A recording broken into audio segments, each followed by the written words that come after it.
खिलजी वंश समाप्त होने के बाद आगे देखेंगे तुगलक वंश। तुगलक वंश का शासन 1320 से 1398 ईस्वी तक रहता है।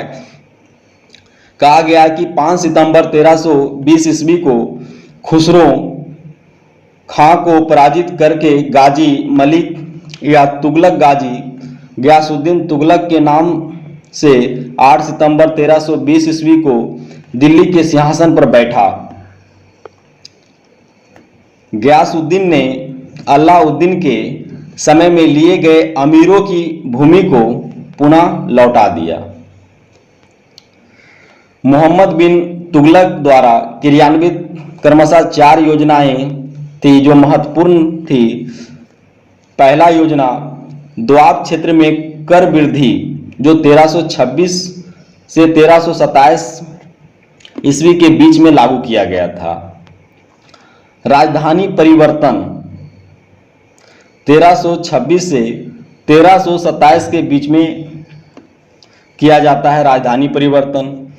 सांकेतिक मुद्रा का प्रचलन जो 1329 से 1330 के बीच में किया गया। उसके बाद खुरासान एवं कारगिल का अभियान। फिर हम देखते हैं कि इसने सिंचाई के लिए कुएं एवं नहरों का निर्माण करवाया। संभवतः नहरों का निर्माण करने वाला गयासुद्दीन प्रथम शासक था। गयासुद्दीन तुगलक ने दिल्ली के समीप स्थित पहाड़ियों पर तुगलकाबाद नाम का एक नया नगर स्थापित किया। रोमन शैली में निर्मित इस नगर में एक दुर्ग का निर्माण भी करता है। इस दुर्ग को 56 कोट के भी नाम से जाना जाता है।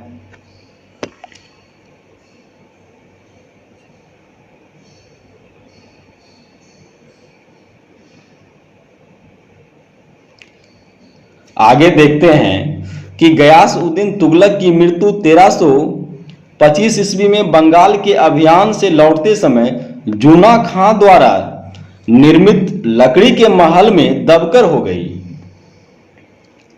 गयासउद्दीन के बाद जूना खां मोहम्मद बिन तुगलक के नाम से दिल्ली के सिंहासन पर बैठ जाता है। फिर देखते हैं कि मध्यकालीन सभी सुल्तानों में मोहम्मद तुगलक सर्वाधिक शिक्षित, विद्वान एवं योग्य व्यक्ति था। मोहम्मद बिन तुगलक को अपनी सनक भरी योजनाओं,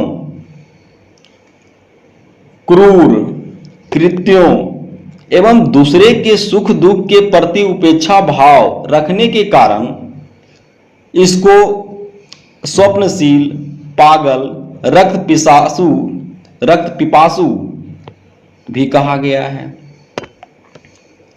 उसके बाद हम देखते हैं कि मोहम्मद बिन तुगलक किसानों के विकास के प्रति अमीर-ए-कोही नामक एक नवीन विभाग की स्थापना करता है। मोहम्मद बिन तुगलक ने अपनी राजधानी दिल्ली से देवगिरी स्थापित की और इसका नाम देवगिरी का नाम दौलताबाद रखा। आगे देखा जाता है कि सांकेतिक मुद्रा के अंतर्गत मोहम्मद बिन तुगलक ने कांसा फरिश्ता के अनुसार, फरिश्ता क्या है? एक लेखक हो या यात्री हो सकता है। तांबा बरनी के अनुसार यह भी एक लेखक है।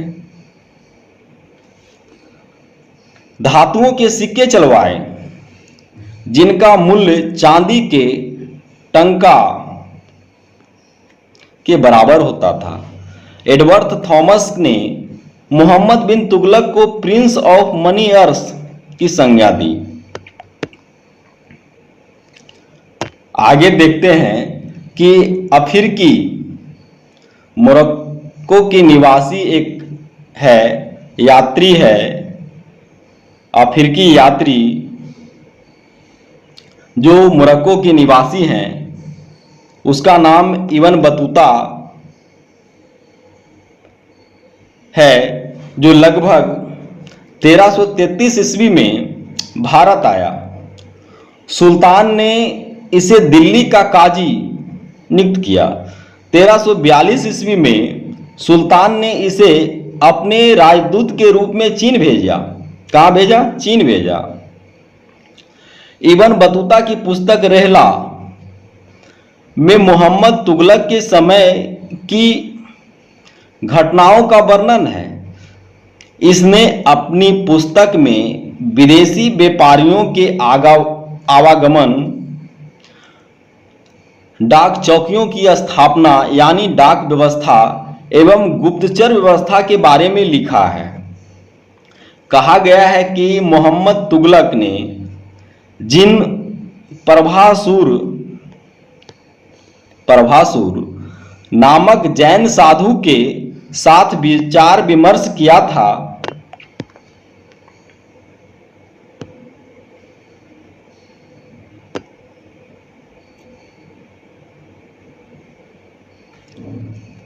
आगे देखते हैं कि मोहम्मद बिन तुगलक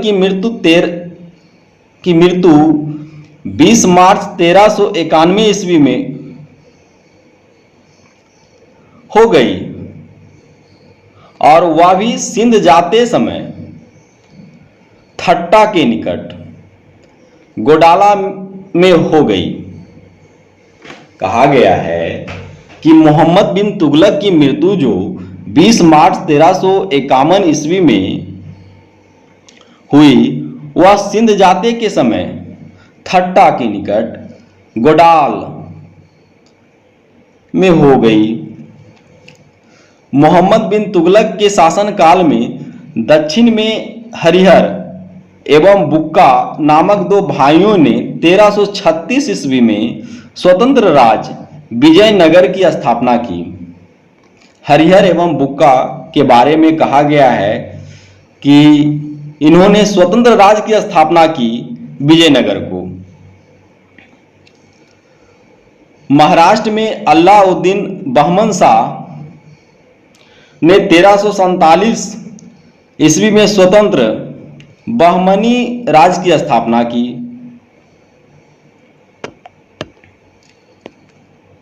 इसके बाद हम देखते हैं कि मोहम्मद बिन तुगलक की मृत्यु पर इतिहासकार बदायूनी लिखता है कि अंततः लोगों को उससे मुक्ति मिली और उसे लोगों से मुक्ति मिली। यह क्वेश्चन भी पूछता है कि किस शासक की मृत्यु के बाद कहा गया है कि अंततः लोगों को उससे मुक्ति मिली और उसे लोगों से? तो मोहम्मद बिन तुगलक की मृत्यु के बाद, मोहम्मद बिन तुगलक की मृत्यु से, ऐसे भी कह सकते हैं। आगे देखते हैं कि मोहम्मद बिन तुगलक शेख अलाउद्दीन का शिष्य था। वह सल्तनत का पहला शासक था जो अजमेर में शेख मुइनुद्दीन चिश्ती की दरगाह और बहराइच में सालार मसूद गाजी के मकबरे में गया।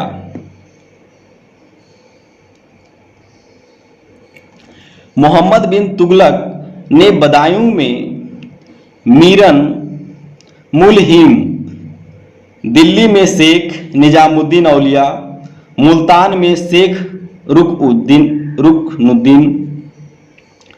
अजूधन में शेख मुल्तान आदि संतों की कब्रों पर मकबरे बनवाए। आगे देखते हैं कि फिरोज तुगलक का राज्याभिषेक थट्टा के नजदीक 20 मार्च 1391 ईस्वी को हुआ।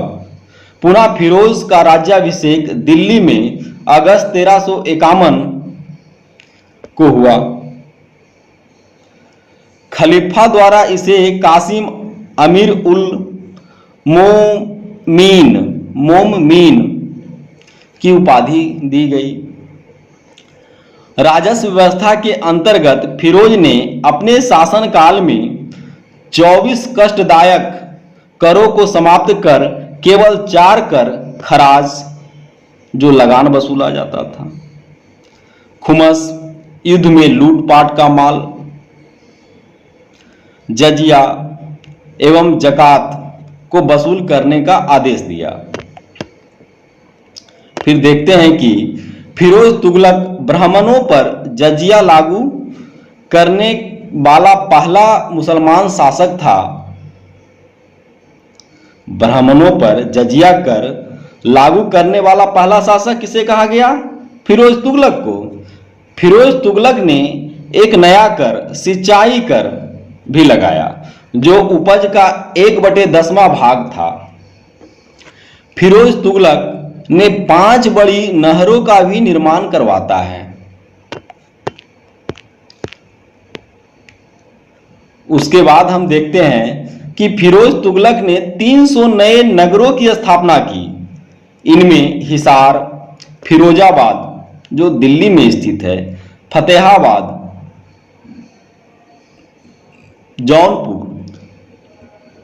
फिरोजपुर प्रमुख हैं। इसके बाद हम देखते हैं कि इसके शासनकाल में खिरजाबाद जो टोपरा गांव में स्थित है एवं मेरठ से अशोक के 2 स्तंभों को लाकर दिल्ली में स्थापित किया। कौन करता है? तो फिरोज तुगलक करता है। सुल्तान फिरोज तुगलक ने अनाथ मुस्लिम महिलाओं, विधवाओं एवं लड़कियों की सहायता के लिए एक नया विभाग की स्थापना करता है और उस विभाग का नाम है दीवान ए खैरात।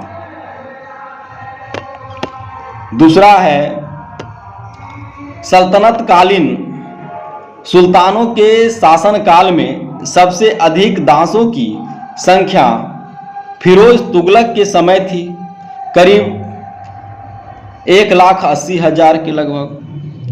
दासों के लगभग देखभाल के लिए फिरोज ने एक नया विभाग की स्थापना करता है, उसका नाम है दीवान ए बंदगान।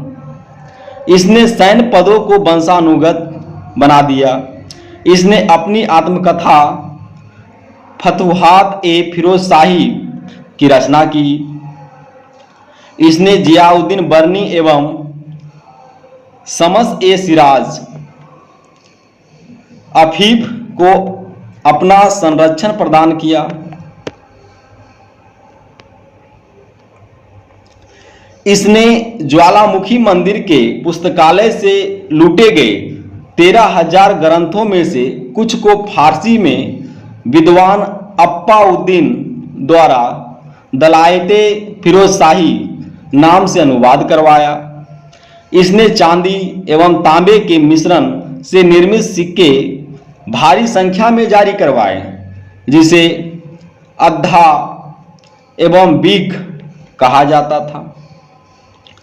फिरोज तुगलक की मृत्यु सितंबर 1388 ईस्वी में हो गई। फिरोज काल में निर्मित खान ए जहां तेलंगानी के मकबरा की तुलना जेरूसलम में निर्मित उमर के मस्जिद से की जाती है। आगे देखते हैं कि सुल्तान फिरोज तुगलक ने दिल्ली में कोटला फिरोज शाह दुर्ग का निर्माण करवाता है। तुगलक वंश का अंतिम शासक नासिर उद्दीन मोहम्मद तुगलक था। इसका शासनकाल या इसका शासन दिल्ली से पालम तक ही रह गया था। कहां से कहां तक रह गया था? दिल्ली से पालम तक।